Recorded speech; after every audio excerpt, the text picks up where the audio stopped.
नमस्कार दोस्तों, मैं राकेश कुमार स्वागत करता हूं आपको अपने चैनल हिंदू विद्या पर। दोस्तों चलिए हम लोग बहुत ही महत्वपूर्ण क्वेश्चन देख लेते हैं।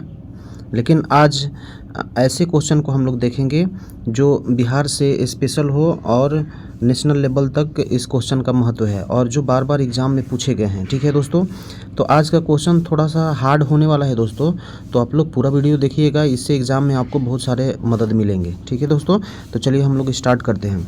देखिए यहाँ पे स्टार्ट करते हैं इस क्वेश्चन से हम लोग। देखिए पहला क्वेश्चन है, किस वर्ष बी.डी. सावरकर हिंदू महासभा के अध्यक्ष चुने गए थे? बताइए, हिंदू महासभा के अध्यक्ष, ये क्वेश्चन बार बार पूछता है किसी न किसी एग्ज़ाम में। तो इस क्वेश्चन को हम लोग देखेंगे कि इसमें पूछ रहा है कि किस वर्ष हिंदू महासभा मुस्लिम लीग।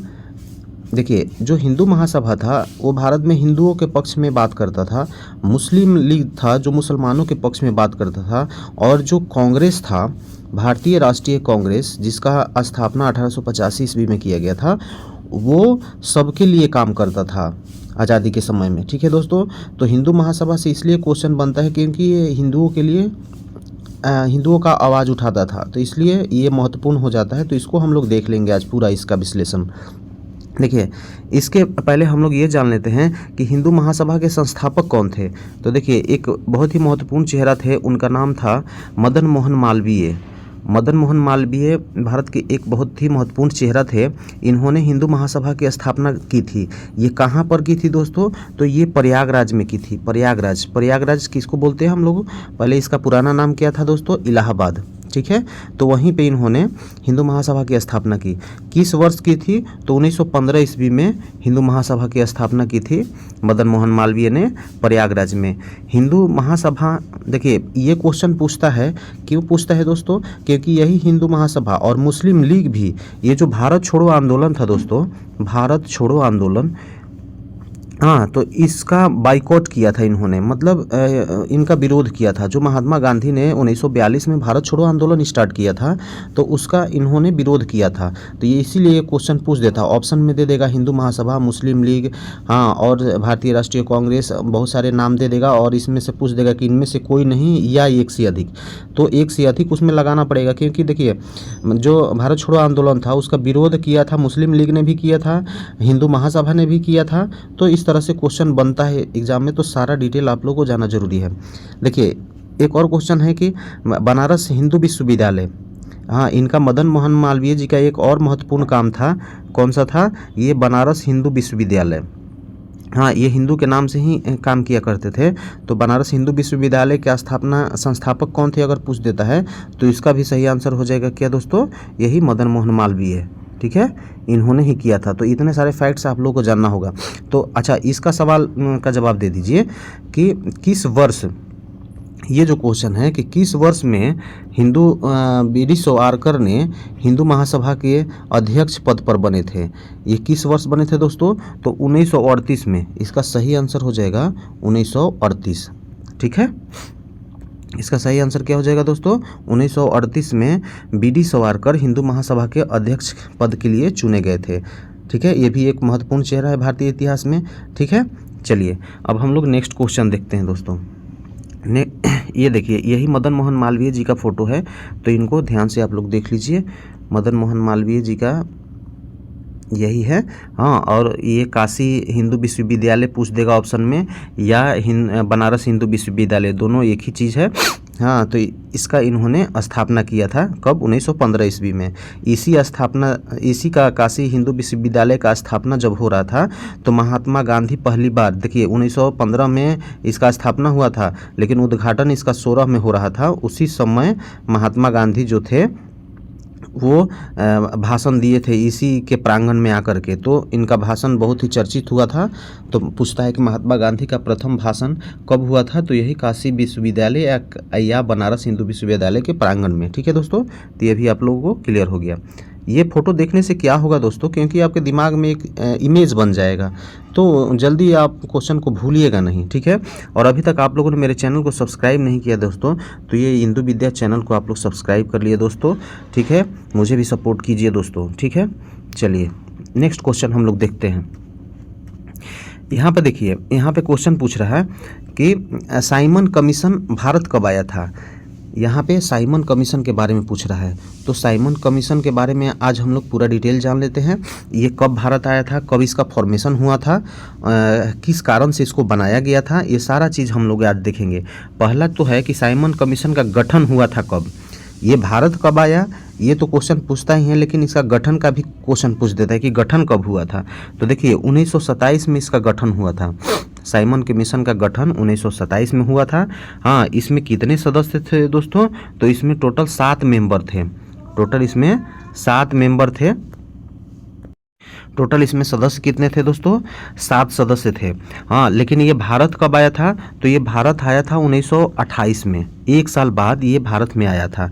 अच्छा, इसका गठन क्यों किया गया था साइमन कमीशन का, ये भी क्वेश्चन अब थोड़ा सा क्वेश्चन का लेवल बढ़ा करके पूछता है। तो ये पूछता है कि ये भारत साइमन कमीशन का गठन क्यों किया गया था।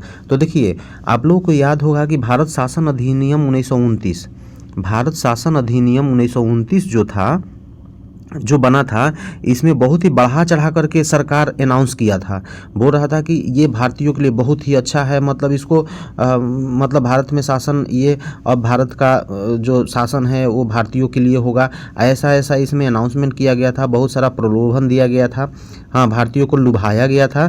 तो उसी का जांच करने के लिए उस बिल में एक ऐसा प्रावधान कर दिया गया था कि 10 साल बाद इसकी एक जांच होगी कि इस बिल के आने से, इस अधिनियम के बनने से भारत में कितना प्रोग्रेस हुआ।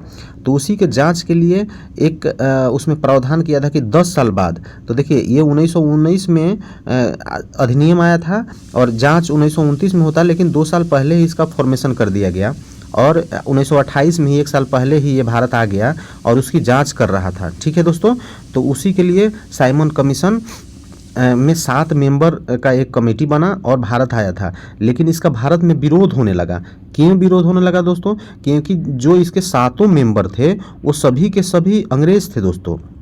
इसमें भारतीयों को शामिल ही नहीं किया गया। बताइए, भारतीयों का स्थिति का जांच करना था, सुधार का जांच करना था, और उसमें कोई भी भारतीय नहीं है। ये अंग्रेज लोग, उसमें तो अंग्रेज लोग सभी बोल सकते थे कि हाँ सब कुछ ठीक ठाक है, सब कुछ ठीक ठाक है, ऐसा तो बोल सकते थे। तो इसीलिए इसका विरोध हुआ कि इसमें कम से कम भारतीयों के तो रखो। हाँ, तो इसलिए इसका विरोध हुआ था। इसी विरोध में लाला लाजपत राय का पूछता है कि लाला लाजपत राय ने कहाँ पे विरोध किया था। तो लाला लाजपत राय ने लाहौर में विरोध किया था। लाहौर अभी कहाँ पे है दोस्तों, पाकिस्तान में। लाहौर में लाला लाजपत राय ने विरोध किया था और उसी में उनको लाठी चार्ज कर दिया गया था उन पर, और उनकी मृत्यु हो गई थी। तो इनका जो लाला लाजपत राय की जो मृत्यु है बहुत ही चर्चा में रहा था दोस्तों। इससे क्वेश्चन बहुत ही बनता है, हाँ, कि लाला लाजपत राय की मृत्यु किस तरह से हुई थी। तो लाठी चार्ज किया था। ये लाठी चार्ज करने का आदेश जो था वो किसने दिया था, तो ये एक अंग्रेज अधिकारी था, उसका नाम था स्कॉट। उसी ने लाठी चार्ज करने का आदेश दिया था। तो ये सारा क्वेश्चन बनता है। तो इसमें पूछ रहा है सवाल में कि साइमन कमीशन भारत कब आया था। तो कब आया था बताइए। अभी आप लोगों को क्लियर हो गया कि ये 1928 में साइमन कमीशन भारत में आया था। तो इसका सही आंसर हो जाएगा ऑप्शन नंबर 2। ठीक है दोस्तों, चलिए इतना सारा फैक्ट्स मिल गया आपको। अब चलिए हम लोग नेक्स्ट क्वेश्चन देखेंगे। नेक्स्ट क्वेश्चन में है कि देखिए, एक और मिशन जो है वो भारत आया था। हाँ, इसका नाम था क्रिप्स मिशन। तो इसमें क्वेश्चन है कि सर स्टोफर्ड क्रिप्स दिल्ली कब पहुंचा था। तो ये भी एक मिशन था। हाँ, इसका नाम था क्रिप्स मिशन। तो इसके बारे में थोड़ा सा हम लोग डिटेल जान लेते हैं कि क्रिप्स मिशन में देखिए, साइमन कमीशन में कितने सदस्य थे, 7, साइमन 7, इस तरह से याद कीजिए। लेकिन क्रिप्स मिशन में कितने थे, क्रिप्स मिशन में केवल 3 सदस्य थे दोस्तों। और ये जो ब्रिटेन की जो संसद है, हाँ, तो उसके सदस्य थे ये तीनों, वही तीनों भारत आए थे। तो क्रिप्स मिशन क्यों भारत आया था, ये क्वेश्चन आप लोगों के माइंड में चल रहा होगा। तो ये देखिए, क्रिप्स मिशन 1942 ईस्वी में भारत आया था दोस्तों। हाँ, तो भारत जब 1942 ईस्वी में भारत आया था, तो ये क्यों आया था, तो उस समय देखिए भारत छोड़ो आंदोलन चल रहा था और द्वितीय विश्व युद्ध आरंभ हुआ था। तो द्वितीय विश्व युद्ध में भारतीयों को भाग लेने के लिए, इनको मनाने के लिए उस समय प्रधानमंत्री था विंस्टन चर्चिल। हाँ, उसने क्या किया था कि भारत में 3 सदस्यों को अपने खास खास सदस्यों को यहाँ पर भेजा था, उसी का नाम है क्रिप्स मिशन। और बोला था कि आप जाओ और भारतीयों को मनाओ, किसके लिए? द्वितीय विश्व युद्ध में भाग लेने के लिए। तो ये क्वेश्चन आप लोगों को क्लियर हो गया होगा कि क्रिप्स मिशन का उद्देश्य क्या था दोस्तों। भारत आने का उद्देश्य इसका क्या था?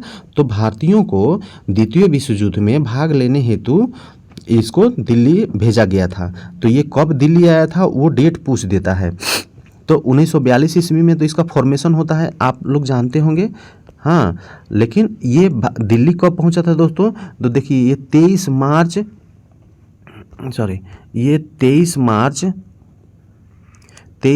1942 को ये भारत पहुंचा था, भारत में दिल्ली पहुंचा था। ठीक है, इसमें सदस्य पूछता है कि कितने थे, तो ये भी याद रखिएगा, इसमें टोटल 3 सदस्य थे। ये कौन कौन से थे इसका नाम पूछ देता है। 4 गो ऑप्शन दे देगा दोस्तों, उसमें से एक दूसरा नाम इंटर कर देगा और बोलेगा कि इसमें से बताइए कौन नहीं थे।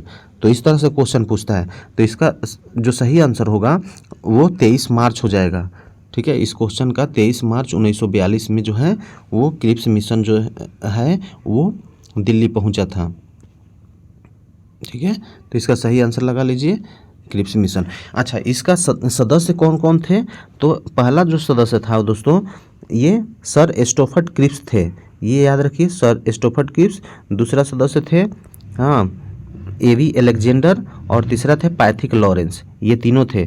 उस टाइम में पूछ देता है कि इनको कौन भेजा था। तो ये कौन भेजा था दोस्तों? तो उस समय ब्रिटेन के जो प्रधानमंत्री थे वो विंस्टन चर्चिल थे। ये भी आप लोग ध्यान रखिए कि विंस्टन चर्चिल उस समय ब्रिटेन के प्रधानमंत्री थे, तो वही तो भेजेंगे। तो आप लोगों को क्लियर हो गया दोस्तों। हाँ, तो इसका सही आंसर आप लोग लगा लीजिए। चलिए अब हम लोग नेक्स्ट क्वेश्चन देखते हैं। नेक्स्ट क्वेश्चन में है, देखिए मैंने आप लोगों को शुरुआत में ही बोला था कि आज क्वेश्चन का लेवल जो है थोड़ा सा हार्ड रहेगा, क्योंकि यही सब क्वेश्चन एग्जाम में बनता है। हाँ ये नहीं पूछेगा आप कि भारत छोड़ो आंदोलन कब स्टार्ट हुआ, असहयोग आंदोलन कब स्टार्ट हुआ, वो सब क्वेश्चन का ज़माना गया दोस्तों। ऐसे आप लोग याद रखिए, लेकिन क्वेश्चन तो इस तरह का ही बन रहा है अभी।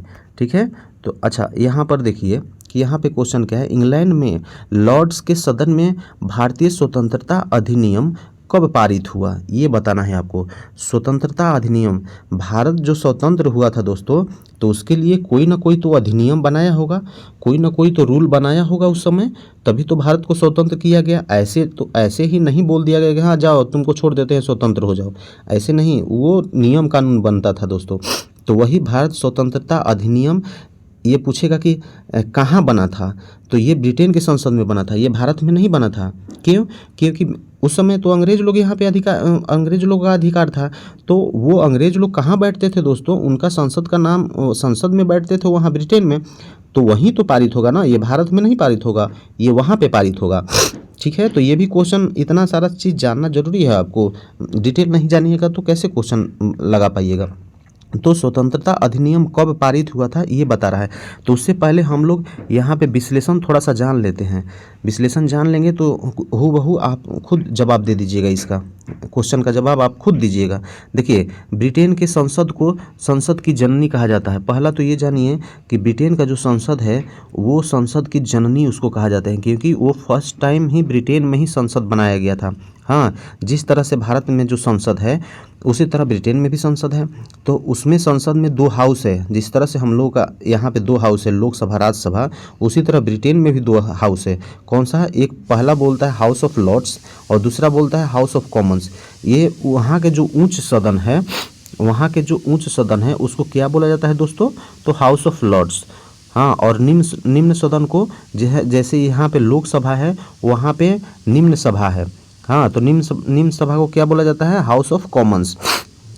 ठीक है दोस्तों, ये जो विधेयक है वो कब पारित किया गया?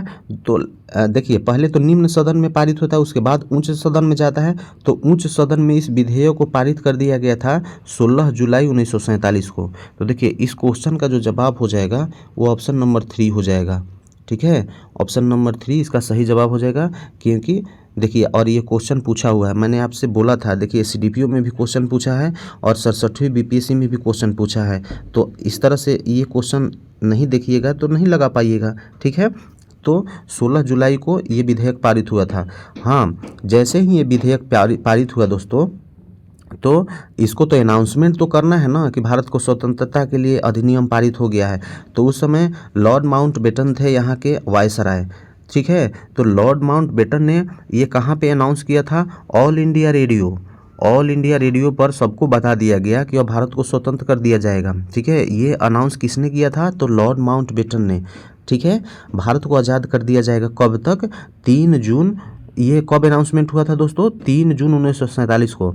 देखिए जुलाई में स्वतंत्रता विधेयक पारित हुआ। हाँ, जुलाई, अगस्त, सितंबर और 15 अगस्त 1947 को ये क्या किया गया था? 15 अगस्त 1947 को भारत को स्वतंत्र कर दिया गया था, ठीक है। लेकिन ये अनाउंसमेंट माउंटबेटन ने कब किया था? 3 जून को, ठीक है। 3 जून को अनाउंसमेंट किया कि अब ये पारित किया जा रहा है और 16 जुलाई को पारित कर दिया गया, ठीक है। लेकिन देखिए यहाँ पे एक महत्वपूर्ण सवाल बनता है। वो क्या सवाल है दोस्तों? ये सवाल है, देखिए यहाँ पे है। ये सवाल को आप VVI लगा लीजिए क्योंकि ये बहुत सारे एग्जाम में पूछता है सवाल। अब BPSC का तो फेवरेट क्वेश्चन बन गया है। भारत स्वतंत्रता अधिनियम, यहाँ देखिए ये है, भारत स्वतंत्रता अधिनियम में भारत को कब आज़ाद करने को कहा गया था?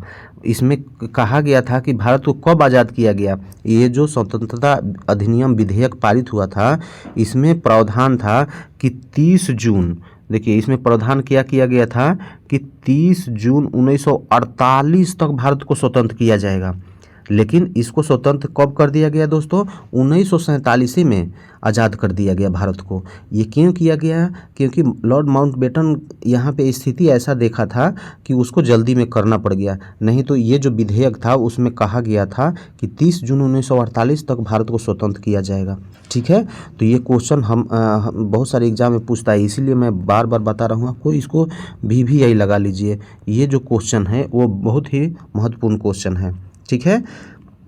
ठीक है, चलिए दोस्तों, तो आप लोग को इतना विश्लेषण जान लिए, ठीक है। चलिए अब यहाँ पे ये देखिए, इस क्वेश्चन को आप लोग देख लीजिए। यहाँ पे है, बिहार का कौन सा जिला नेपाल से सीमा बनाता है? ये देखिए, ये भी क्वेश्चन बार बार पूछा गया है किसी न किसी एग्जाम में। CDPO में पूछा गया, सरस्वती BPSC में पूछा गया है। तो यहाँ पे सारा चीज़ हम लोग जान लेंगे। देखिए नेपाल से कौन कौन सीमा बनाता है? तो देखिए यहाँ पे फर्स्ट है पश्चिम चंपारण, सॉरी यहाँ पे देखिए फर्स्ट है पश्चिम चंपारण, फिर पूर्वी चंपारण, हाँ सीतामढ़ी है, मधुबनी है, सुपौल है, अररिया है और किशनगंज है। ये 7 जिला है दोस्तों, ठीक है। यहाँ पे देखिए एक छोटा सा जिला है शिवहर। हाँ, शिवहर का जो शिवहर जिला का जो एरिया है वो नेपाल से नहीं सटता है, लेकिन कभी कभी ऑप्शन में दे देगा कि पश्चिम चंपारण, पूर्वी चंपारण, सीतामढ़ी और शिवहर दे देगा। तो इसी में लड़का लोग कंफ्यूज हो जाएगा कि शिवहर का जो सीमा है वो नेपाल से लगता है कि नहीं लगता है, और उसको ध्यान में आएगा कि शिवहर ही उधर ही है। तो इसी तरह से BPSC क्वेश्चन बनाता है दोस्तों, और फंसाने के लिए कि लड़का लोग फंस जाए। तो इतना सारा आप लोग ध्यान रखिए। पहला क्या ध्यान रखना है कि नेपाल से जो सीमा है वो केवल 7 जिला बनाता है। हाँ, झारखंड से 8 जिला है, हाँ उत्तर प्रदेश से 8 जिला है और पश्चिम बंगाल से 3 जिला है, ठीक है। तो इतना सारा आप लोगों को ध्यान रखना है, इस तरह से याद हो जाएगा। 8 जिला जो है UP और झारखंड से है, नेपाल से 1 कम कर दीजिए 7 हो जाएगा, पश्चिम बंगाल से 3 ही जिला है। पश्चिम बंगाल से कौन कौन सा जिला सीमा बनाता है? तो देखिए यहाँ पे किशनगंज है, हाँ पूर्णिया है और कटिहार है। ये 3 जिला पश्चिम चंपारण, ये पश्चिम बंगाल से जिला सीमा बनाता है। तो इस क्वेश्चन का सही जवाब क्या हो जाएगा दोस्तों? नेपाल से पूछ रहा है, तो नेपाल से टोटल कितना है हो जाएगा? तो ये हो जाएगा 7 जिला, ठीक है। चलिए ये इतना सारा क्वेश्चन क्लियर हो गया दोस्तों। अगर इसमें यहाँ पे थोड़ा सा देख लेते हैं हम लोग, और यहाँ से बोल देगा कि सबसे पूर्वी जिला जो है वो कौन सा है? तो पूर्वी जिला देखिए यहाँ पे है ये किशनगंज। अगर सबसे बोल देगा कि पश्चिमी जिला कौन सा है, तो देखिए यहाँ पे पश्चिमी जिला ये पश्चिम चंपारण नहीं होगा, यहाँ पे कैमूर हो जाएगा दोस्तों। देख लीजिए मैप में आप लोगों को पता चल रहा होगा कि कैमूर यहाँ से ज़्यादा पश्चिम में है, ठीक है, पश्चिम में पड़ रहा है कैमूर। अगर ये पूछ देगा क्वेश्चन में कि सबसे दक्षिणी जिला कौन सा है, तो दक्षिणी जिला हो जाएगा, देखिए ये गया है दोस्तों, सबसे दक्षिणी जिला, ठीक है। और सबसे पूर्वी उत्तरी जिला बोल देगा तो वो हो जाएगा पश्चिम चंपारण, ठीक है दोस्तों। तो इस तरह से आप लोग पूरा ध्यान रखिए, मैप को स्टडी कीजिए। हाँ, गंगा नदी जो है वो बिहार के बीचों बीच यहाँ पे से घुसती है और ऐसे ऐसे ऐसे ऐसे करके बंगाल की खाड़ी में जा कर के गिर जाती है, ठीक है दोस्तों। इतना सारा आप लोग को ध्यान रखना है, ठीक। ठीक है। चलिए हम लोग नेक्स्ट क्वेश्चन को देखते हैं। नेक्स्ट क्वेश्चन में है, देखिए ये करेंट का क्वेश्चन है। हाँ, हाल ही में इसरो की दूसरी नई स्पेस सेंटर किस राज्य के कुलशेखरपट्टनम, देखिए ये बहुत ही महत्वपूर्ण अब बन जाएगा एग्जाम के लिए, कुलशेखरपट्टनम, इसको याद रखिए। जिस तरह से इसरो का श्रीहरिकोटा है, श्रीहरिकोटा कहाँ पे है दोस्तों? आंध्र प्रदेश में। श्रीहरिकोटा जो है वो कहाँ पे है? आंध्र प्रदेश में, ठीक है। तो यहीं से जितने भी रॉकेट हो या स्पेस के लिए जो भी भेजा जाता है वो श्रीहरिकोटा से भेजा जाता है, लॉन्च किया जाता है दोस्तों। लेकिन अब एक और जगह भारत में विकसित किया जा रहा है, कौन सा है? कुलशेखरपट्टनम। तो इसको तो आप लोग को एकदम भूलना नहीं है, कुलशेखरपट्टनम को मुंह पर याद रखना है, क्योंकि अब ये क्वेश्चन श्रीहरिकोटा से न पूछ करके कुलशेखरपट्टनम से पूछेगा। तो ये कुलशेखरपट्टनम देखिए कहाँ पे है।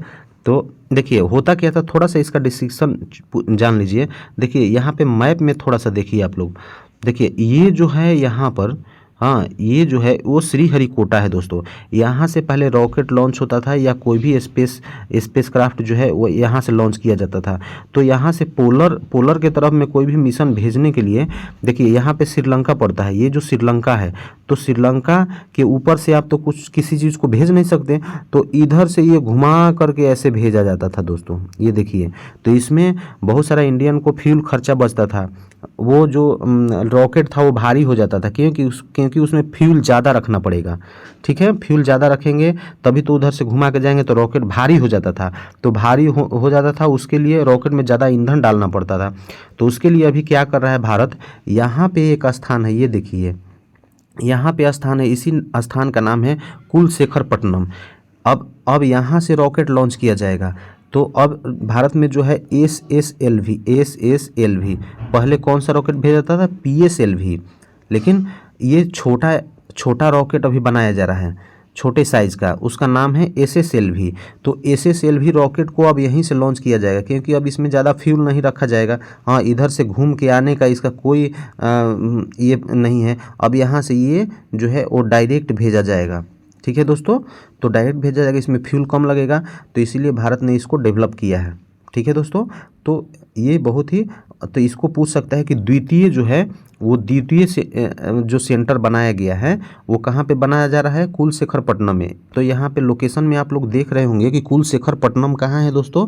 तो तमिलनाडु में। अब देखिए जब आप मैप में देख लिए दोस्तों, तो आप लोग को याद करने का ज़रूरत ही नहीं पड़ेगा, और इस तरह से समझ लिए तो क्या याद करना है। कभी भी कुलशेखरपट्टनम का नाम आएगा आपके दिमाग में आ जाएगा कि ओहो, वो श्रीलंका को बचाने के लिए यहाँ से नीचे से वो सेंटर एक बनाया गया। तो नीचे वाला सेंटर कहाँ हो जाएगा? या तो केरल होगा, नहीं तो तमिलनाडु होगा। इतना ही तो कन्फ्यूजन है, ठीक है। तो वो तमिलनाडु में है, ठीक है, इतना आप लोग को ध्यान रखना है। तो इसका सही आंसर हो जाएगा तमिलनाडु। अब यहाँ पे थोड़ा सा इसरो के बारे में देख लेते हैं। इसरो की जो स्थापना है वो कब हुआ था दोस्तों? तो इसरो की जो स्थापना है 15 जनवरी 1969 को हुआ था, ठीक है। इसका जो हेड ऑफिस है वो कहाँ पे है? बेंगलुरु में है, वो भी याद रखिए। इसके वर्तमान में जो है वो कौन है इसके अध्यक्ष? तो सोमनाथ जी हैं इसके वर्तमान में अध्यक्ष। PSLV का फुल फॉर्म पूछ देता है, तो ये आप लोग जानिए कि पोलर सैटेलाइट लॉन्च व्हीकल इसका फुल फॉर्म हो जाएगा, पोलर सैटेलाइट लॉन्च व्हीकल, ठीक है। चलिए इतना सारा क्वेश्चन आप लोगों को मिल गया। चलिए अब नेक्स्ट क्वेश्चन हम लोग देखते हैं। नेक्स्ट क्वेश्चन में है कि हाल ही में नाटो, ये नाटो देखिए बहुत ही फेमस है, अभी चर्चा में रह रहा है। हाँ, तो नाटो के बारे में तो क्वेश्चन बनता है एग्जाम में। नाटो का 32वां सदस्य किसे बनाया गया? देखिए पहले 31 थे, 31वां सदस्य कौन था दोस्तों? तो फिनलैंड था। 31वां सदस्य कौन था? तो फिनलैंड, ठीक है। अगर इसका 32वां सदस्य पूछ देगा तो वो कौन सा हो जाएगा? तो इसका सही आंसर हो जाएगा स्वीडन को 32वां सदस्य अभी बना दिया गया है। हाँ, ये नाटो क्या है दोस्तों? नाटो का देखिए फुल फॉर्म पूछ देता है, तो नाटो का फुल फॉर्म हो जाएगा नॉर्थ अटलांटिक ट्रीटी ऑर्गेनाइजेशन। देखिए बहुत सारे संगठन बनाए गए हैं, तो वो व्यापार के लिए बनाया गया है। बहुत सारे व्यापार, जैसे तेल का व्यापार हो गया या बहुत सारे गुड्स का व्यापार हो गया, तो उसके लिए संगठन बनाया जाता है। लेकिन ये जो संगठन है ये सैनिक संगठन है। ये किस तरह का संगठन है दोस्तों? तो सैनिक संगठन है। इसमें प्रावधान किया है नाटो में कि इसके जितने भी 32 मेंबर अभी हो गए हैं, तो 32 मेंबर में किसी देश पर अगर कोई देश हमला करता है तो वहाँ पे सारे देश का सैनिक मिल करके उस देश का विरोध करेंगे। अभी देखिए हो रहा है यहीं पे यूक्रेन में रूस ने हमला किया है, लेकिन जो यूक्रेन है वो नाटो का मेंबर नहीं है। नाटो का मेंबर वो बनना चाहता था, इसी बात पे तो रूस ने उस पर हमला किया है। तो नाटो का मेंबर उसको नहीं बनने दिया। क्यों? क्योंकि अगर नाटो का वो मेंबर बन जाता है तो अभी रूस और यूक्रेन का जो युद्ध हो रहा है दोस्तों, तो उस युद्ध में जितने भी नाटो के मेंबर थे वो सारे लोग एकत्रित होकर के और रूस को हराने में लग जाते हैं। तो इसीलिए ये बहुत ही महत्वपूर्ण बन जाता है संगठन, क्योंकि और इसमें पूछता है कि देखिए ये नाटो में मैक्सिमम जो देश है वो सब यूरोपीय यूनियन से देश है। यूरोपीय यूनियन में जितने भी देश हैं वो सब नाटो के मेंबर हैं दोस्तों, लगभग। ठीक है, तो अभी इसमें पूछ देता है कि अमेरिका जो है वो तो अलग महाद्वीप में पड़ता है, तो अमेरिका भी इस नाटो का मेंबर है। तो इसीलिए अमेरिका को पूछ देता है कि क्या अमेरिका इसका मेंबर है, तो हाँ, क्योंकि वह तो यूरोप में नहीं पड़ता है अमेरिका तो बाहर है, तो इसीलिए क्वेश्चन बना देता है। हाँ, तो इसको भी देख लीजिए आपको। तो ये नाटो का मुख्यालय भी पूछ सकता है कि कहाँ पे है, तो ये ब्रुसेल्स जो बेल्जियम है, बेल्जियम देश में ब्रुसेल्स में इसका जो है वो हेड ऑफिस है। ठीक है, और इसमें टोटल कितने देश शामिल हो गए हैं, तो ये 32 देश शामिल हो गए हैं। ठीक है दोस्तों, एक 31वां देश पूछेगा तो 31वां देश हो जाएगा फिनलैंड। ठीक है, लेकिन अगर 32वां पूछेगा तो 32वां हो जाएगा स्वीडन। ठीक है, इसको आप लोग ध्यान में रखिए, स्वीडन जो है इसका सही आंसर हो जाएगा। ठीक है दोस्तों, चलिए ये क्वेश्चन हो गया। अब हम लोग नेक्स्ट क्वेश्चन देखते हैं। नेक्स्ट क्वेश्चन है, देखिए ये भी 61वीं बीपीएससी और 67वीं बीपीएससी दोनों में एक क्वेश्चन बना है, तो इसको तो ध्यान में एकदम रखना है दोस्तों। बिहार में 1929 में किसान सभा आंदोलन, यहाँ पे देखिए एक टर्म आया है, किसान सभा आंदोलन का आरंभ किसने किया था, तो आरंभ पूछ रहा है। तो देखिए यहाँ पे राजकुमार शुक्ला ने किया था कि बैकुंठ शुक्ला ने किया था कि स्वामी सहजानंद सरस्वती ने, तो इसका सही आंसर हो जाएगा स्वामी सहजानंद सरस्वती। ठीक है दोस्तों, ऑप्शन नंबर 3 स्वामी सहजानंद सरस्वती ने बिहार में किसान सभा आंदोलन स्टार्ट किया था। ठीक है, लेकिन ये स्वामी सहजानंद सरस्वती ये पूछ सकता है कि कहाँ के थे, तो ये उत्तर प्रदेश के थे दोस्तों, लेकिन बिहार में इन्होंने अपना कर्मस्थली बनाया था, बिहार में सारा काम किया था इन्होंने। ठीक है दोस्तों, तो स्वामी सहजानंद सरस्वती ने गठन किया था कौन सा किसान सभा का, वो प्रांतीय किसान सभा, बिहार में प्रांतीय किसान सभा का गठन स्वामी सहजानंद सरस्वती ने किया था। कब किया था, तो ये 1929 में। ये जो आप लोग जानते होंगे कि सोनपुर मेला जो लगता है दोस्तों, सोनपुर मेला बिहार का नहीं, पूरा एशिया का सबसे बड़ा मेला है। कौन सा, ये सोनपुर मेला। ठीक है, तो इसी मेले के उद्घाटन में बिहार प्रांतीय किसान सभा का उद्घाटन किसने किया था दोस्तों, तो स्वामी सहजानंद सरस्वती ने। देखिए 1922-23 के, ये तो 1929 में किया था, लेकिन इससे पहले 1922-23 में ही 22-23 में किसान सभा का गठन मुंगेर में पूछ देता है कि किसने किया था। तो मुंगेर में 2 चेहरा थे दोस्तों, पहला थे श्री कृष्ण सिंह। देखिए श्री कृष्ण सिंह कौन थे दोस्तों, श्री कृष्ण सिंह और शाह मोहम्मद जुबैर, ये दोनों ने मिलकर 1922-23 में मुंगेर में किसान सभा का गठन किया था। ठीक है, तो ये श्री कृष्ण सिंह बिहार के पहले मुख्यमंत्री थे, आप लोगों को मालूम होना चाहिए। ठीक है, तो ये भी आप लोग ध्यान रखिएगा। और मधुबनी जिला में अगर पूछ देता है कि मधुबनी जिले में किसान आंदोलन का शुरुआत हुआ था, कब हुआ था दोस्तों, देखिए महात्मा गांधी आप लोग जानते होंगे कि चंपारण सत्याग्रह के लिए आए थे 1917 में। तो महात्मा गांधी 17 में आए थे, तो यहाँ पे किसानों का जीत हुआ था। तो जैसे ही जीत हुआ तो उससे उत्साहित हो गए थे किसान, सबके मनोबल बढ़ गया था। तो उससे जा कर के फिर उन्होंने मधुबनी जिला में एक महत्वपूर्ण चेहरा थे स्वामी विद्यानंद। देखिए स्वामी विद्यानंद के नेतृत्व में मधुबनी जिला में किसानों ने भी आंदोलन शुरू किया था 1917 के चंपारण सत्याग्रह के बाद में। तो ये क्वेश्चन बनता है, तो ये भी आप लोग ध्यान रखिएगा। अगर पूछ देगा कि अखिल भारतीय मतलब पूरे भारत के लिए किसान सभा का गठन कहाँ किया गया था, ये तो प्रांतीय था केवल बिहार के लिए, लेकिन अखिल भारतीय के लिए मतलब पूरे भारत के लिए कहाँ पे किया गया था, तो ये लखनऊ में किया गया था दोस्तों। उसमें भी यही थे स्वामी सहजानंद सरस्वती, लेकिन वहाँ पे सचिव पूछ देता है कि सचिव कौन थे, तो सचिव थे एनजी रंगा। NG रंगा ये सचिव थे दोस्तों, और अध्यक्ष इन्हीं को बनाया गया था। ये लखनऊ में कब हुआ था? तो 1936 में। ये भी आप लोगों को डेट याद रखना है, ठीक है। तो इसका सही आंसर क्या हो जाएगा? यहाँ पे स्वामी सहजानंद सरस्वती को सही आंसर लगा लीजिए, ठीक है। चलिए हम लोग नेक्स्ट क्वेश्चन देखते हैं दोस्तों। देखिए यहाँ पे क्वेश्चन देखिए कि बिहार किसान सभा से कौन जुड़ा था। इस तरह से देखिए, इस तरह से भी क्वेश्चन घुमा करके पूछ देता है कि बिहार किसान सभा से कौन जुड़ा हुआ था। तो अभी आप लोगों ने देखा, ये देखिए 2018 में BPSC प्री में क्वेश्चन पूछ दिया है इसी से, तो आप लोग को ध्यान में होगा। अब ये क्वेश्चन का आंसर आप लोग लगा पाएंगे कि ये कौन थे। तो स्वामी सहजानंद सरस्वती थे, ठीक है दोस्तों। कौन थे? स्वामी सहजानंद सरस्वती इसका सही आंसर हो जाएगा, ठीक है। ये देखिए उनका फ़ोटो है स्वामी सहजानंद सरस्वती जी का। हाँ, ये किसानों के, अगर देखिए क्वेश्चन इस तरह से भी पूछ सकता है कि किसानों के सबसे महत्वपूर्ण चेहरा कौन थे, किसानों के पितामह किसे कहा जाएगा, हाँ, किसानों का भगवान किसे कहा जाएगा, ये सभी क्वेश्चन बना सकता है। तो सबका आंसर क्या हो जाएगा? स्वामी सहजानंद सरस्वती, ठीक है दोस्तों। इसी तरह से आप लोग पढ़िएगा तो जाकर के क्वेश्चन पकड़ाएगा, ठीक है। तो चलिए हम लोग नेक्स्ट क्वेश्चन देखते हैं दोस्तों। नेक्स्ट क्वेश्चन है, ये भी बिहार स्पेशल से रिलेटेड है। ये भी देखिए BPSC का क्वेश्चन पूछा हुआ है। मैं वैसे ही क्वेश्चन का कलेक्शन करता हूँ जो क्वेश्चन पूछा हुआ है और महत्वपूर्ण है। तो इसमें से किसने बिहार में सबसे पहले कांग्रेस मंत्री सभा का नेतृत्व किया था? कांग्रेस का जो मंत्री सभा था दोस्तों, तो उसका नेतृत्व किसने किया था? तो अब अभी आपको बताया कि जो श्री कृष्ण सिंह थे वो बिहार के पहले मुख्यमंत्री थे।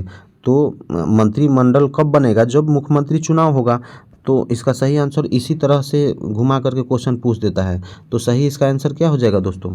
ये डॉक्टर श्री कृष्ण सिंह, कहीं कहीं डॉक्टर श्री कृष्ण सिंह भी देता है।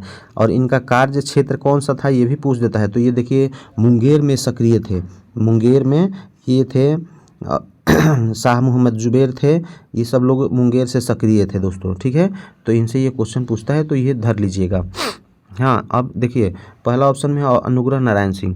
तो अनुग्रह नारायण सिंह के बारे में थोड़ा सा जान लीजिए कि बिहार का अगर पूछ देगा, जब श्री कृष्ण सिंह का मंत्रिमंडल का गठन हुआ था, जब भारत स्वतंत्र हो गया था दोस्तों 1947 में, तो फिर इलेक्शन कब हुआ था? तो इलेक्शन हुआ था 1951-52 में, 51 में और 52 में। 51-52 क्यों देता है दोस्तों? क्योंकि अक्टूबर 1951 में स्टार्ट हुआ था और ये 52 में जाकर के गिनती हुआ था इलेक्शन का। ये 2-3 महीना 3-4 महीना इलेक्शन चला था, ठीक है। तो 52 जाकर के फरवरी मार्च में इसका गिनती हुआ। तो उसके बाद किसको बिहार का मुख्यमंत्री बनाया गया था? तो श्री कृष्ण सिंह को मुख्यमंत्री बनाया गया था। तो उस समय पूछ देता है क्वेश्चन कि वित्त मंत्री कौन थे, क्योंकि देखिए वित्त मंत्री का पोस्ट भी बहुत बड़ा पोस्ट होता है। तो बिहार के वित्त मंत्री कौन थे? तो यही थे अनुग्रह नारायण सिंह। बिहार के पहले वित्त मंत्री अगर पूछ देगा तो अनुग्रह नारायण सिंह बिहार के पहले वित्त मंत्री थे। इतना आप लोगों को ध्यान रखना है, ठीक है दोस्तों। ये चंपारण अनुग्रह नारायण सिंह से और क्या क्वेश्चन पूछता है कि जब चंपारण सत्याग्रह में महात्मा गांधी 1917 में बिहार गए थे, तो उस समय राजेंद्र प्रसाद और अनुग्रह नारायण सिंह ने उनके साथ चंपारण सत्याग्रह में भाग लिया था। और ये अनुग्रह नारायण सिंह महात्मा गांधी के अनुयायी थे, उनके मतलब आदेशों का पालन करने वाले मतलब थे, ठीक है। तो इस तरह से आप लोग याद रखिए। चलिए हम लोग नेक्स्ट क्वेश्चन देख लेते हैं। यहाँ पे देखिए करंट अफेयर का क्वेश्चन है कि रणजी ट्रॉफी जो है 2024 का विजेता टीम कौन रहा? तो इसको याद रखिएगा क्योंकि आने वाले एग्जाम में इसको पूछ लेगा, ठीक है। तो इसका सही आंसर हो जाएगा मुंबई इंडियंस। मुंबई इंडियंस विजेता टीम रही है, ठीक है दोस्तों। तो इसका सही आंसर हो जाएगा मुंबई इंडियंस। तो दोस्तों मुंबई इंडियंस के कप्तान कौन है? तो ये हैं रोहित शर्मा, ठीक है। रोहित शर्मा कौन है? मुंबई इंडियंस के अभी कैप्टन हैं, कप्तान है, ठीक है दोस्तों। तो इतना सारा क्वेश्चन आप लोगों को मिल गया। चलिए अभी तक आप लोगों ने मेरे चैनल को सब्सक्राइब नहीं किया तो सब्सक्राइब कर लीजिए दोस्तों, ताकि मैं जो भी वीडियो बनाऊं सबसे पहले आप तक पहुंचे, ठीक है दोस्तों। चलिए।